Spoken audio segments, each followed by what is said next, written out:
Remember back in elementary school when you first learned how to do subtraction, maybe in the first or second grade, and you realized that 5 minus 2 was 3. And then, of course, someone in your class said, well, what about 2 minus 5? And your teacher at the time said, well, you can't do that. The first number has to be bigger than the second. And then later, a few years later, you learn that, well, no, you can. There are these things called negative numbers, and 2 minus 5 is negative 3. Well, cut to maybe 5th, 6th, 7th grade, and you learned about square roots. And basically a square root would be what number times itself, in this case, would be 25. And you learn, well, that could be 5 or negative 5. And then, of course, someone said, well, what about the square root of negative 25? And your teacher at the time said, well, you can't do square roots of negative numbers. Well, you can. So this video is all about how you really can find the square root of negative numbers. Let's get it on!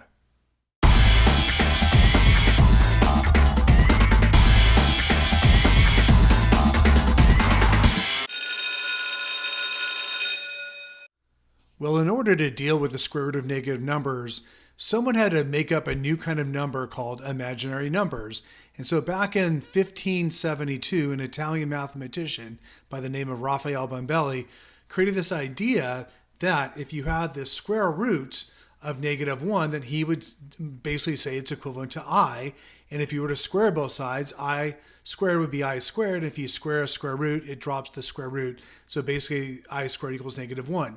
So these two ideas here are central to this. So if you're going to work with the square root of negative 25, you could break that into the square root of 25 multiplied by the square root of negative 1. That is just using a property of square roots. And the square root of 25 would be 5, and the square root of negative 1 would be I. So our answer would just be 5i. Likewise, works with multiplication, so that 3i times 4i would be 12i squared. Well, 12 is just 12, but I squared by rule is negative 1, so it becomes 12 times negative 1, and therefore your answer is negative 12. So let's talk a little bit more about types of numbers that are out there.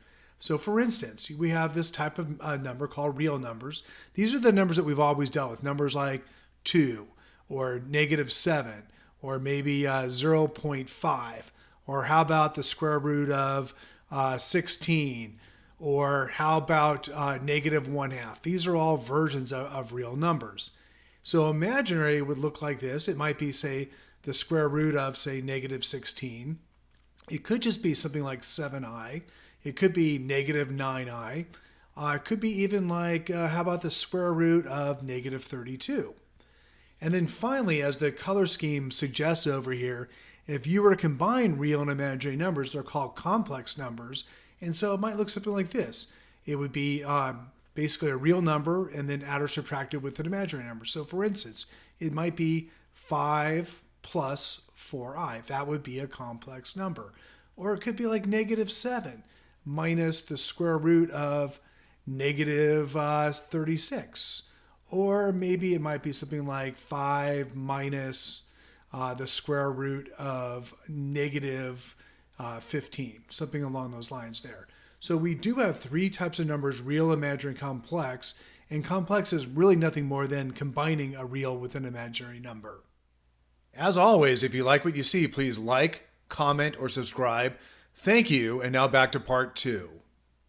Let's go ahead now and see how our addition or subtraction would work with imaginary numbers or complex numbers. So in this first problem here, you'll see that we have a real number and an imaginary number. So together that's a complex number. And then another real and imaginary. So we have two complex numbers here.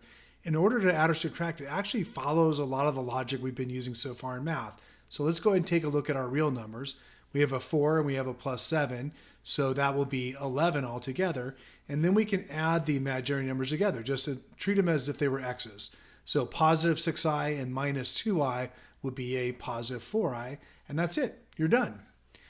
Sometimes, though, it keeps it in square root form to kind of, see if it can confuse you a little bit here. So once again, let's take a look at each one individually here. We have the square root of 36, which is nothing more than 6. We have the square root of negative 9. So the square root of negative 1 is I. The square root of 9 would be 3, so this would be nothing more than 3i.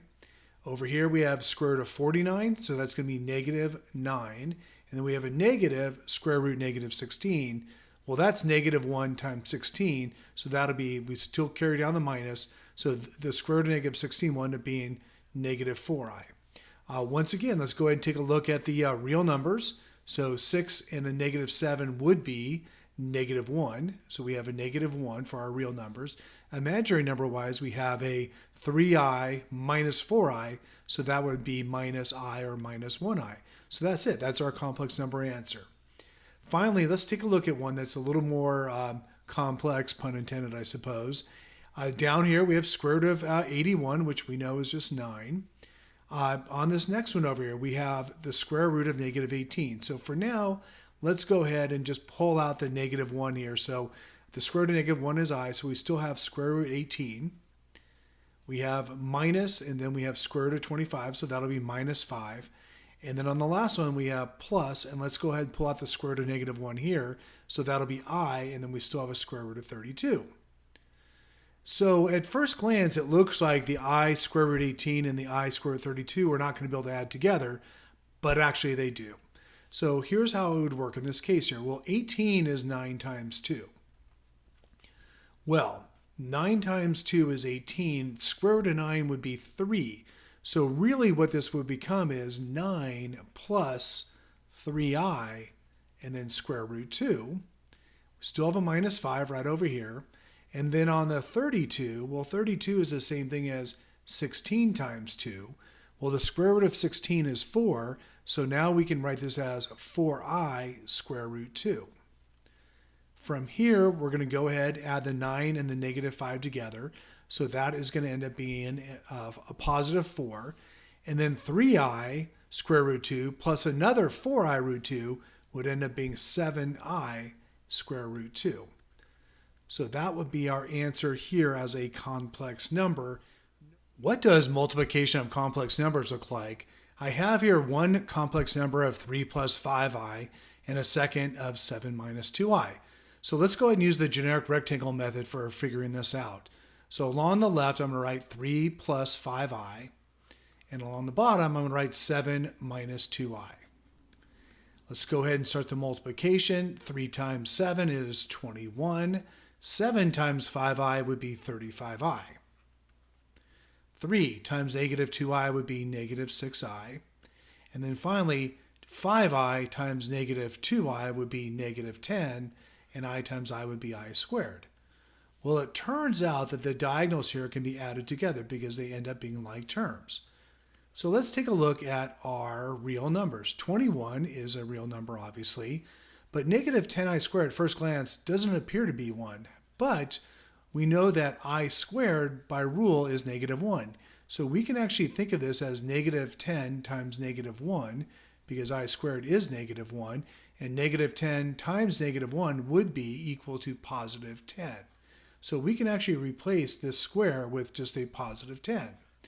And then we can take 21 and 10, add them together, we get 31.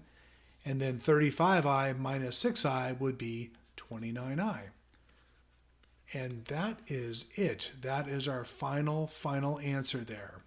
Hope you got a lot out of this video about imaginary and complex numbers. Thanks for joining me. Hope to see you again soon.